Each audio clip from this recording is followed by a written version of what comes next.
Now we're going to take a look at a very basic and traditional escape from north-south bottom.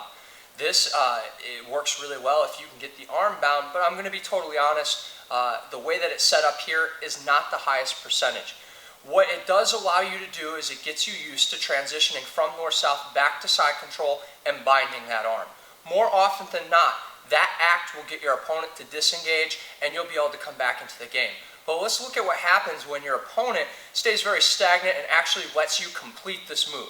Either way, it's going to get you to escape north-south, but I don't want you to think that it's going to look exactly like this every time. All right, so double hands on the hips here. You can see that I use my thumbs in those hips, and I'm going to stiff arm him, meaning I'm going to push away. Now, when I say push away, what I really mean is I'm going to make some space. One of the big mistakes that I see is that people will push here with their arms, and that's just not realistic, especially if somebody's heavier than you. Never going to happen. The next big mistake that I see is that people bridge and try to bounce them off them like a trampoline, like I'm doing a bench press, and then, making space here.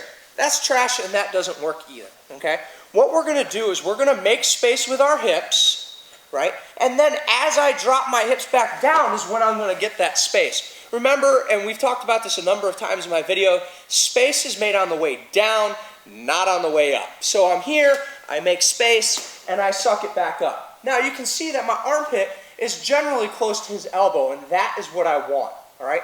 So I'm going to allow this arm to scoop around the outside. Ultimately, this arm is going to go in front of the face, but one of the big mistakes that my students make is they try to thread the hand like this. That is not how it works. This arm rotates by me walking my hips back into side control. So you're going to see I'm going to have to play with this space a little bit. I'm going to move back in, but I'm going to continue to walk my body around, and I control right here. Now, like I said, I'm a realist. This is where it differs. This ending part is good. It's traditional. I like it. But in all reality, when I start to make space here and I start to control here, he's going to rip that arm out. I'm going to make some space, and I'm going to come back into the game. So I just want you to be real. This is how it's going to work out. But we have to be able to threaten that arm across, and we have to be able to finish the move if they don't bail on us because they didn't get that cue or that note that they were going to get in trouble if they don't. All right?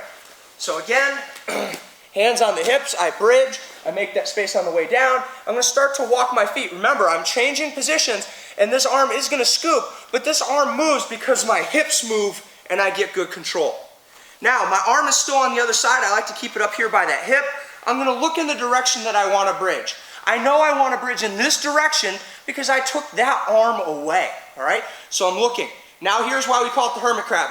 I do need to go back into my shell just a little bit. You see that I moved my head underneath.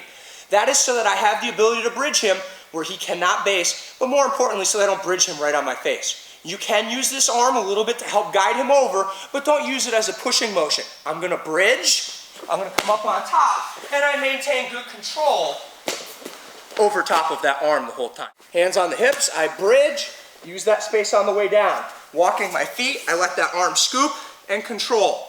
Look in the direction I want to go. I hermit crab just a little bit. Pushing, bridging, I come up over top on that arm. Now I like to maintain control over that head.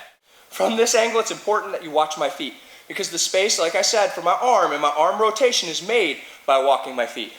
Hands in, I bridge, and space. Watch how I'm walking my feet and my arms scoop that head.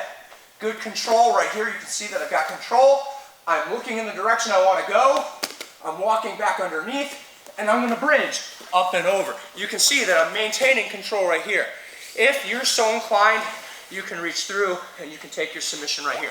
Really uncomfortable position, but low percentage. The highest percentage part of this move is forcing yourself from north-south back into side control. You need to threaten scooping that arm so that you can bind it in front of the face, but like I said, I'm a realist, probably not going to happen. More often than not, when you start to bind that arm, they're going to bail and you're going to be able to get back in the game. Be prepared for when they bail to come back into the game. You can't just lay there. You really have to go for this move. Focus on it by moving the hips. Hands on the hips, I bridge, I make space. I'm scooping all the way around the head. Control, look in the direction I want to go. I hermit crab. I bridge, and you can see I'm still maintaining control over top of that arm. Like I said, if you're so inclined, you can take that submission. Low percentage, but it's there.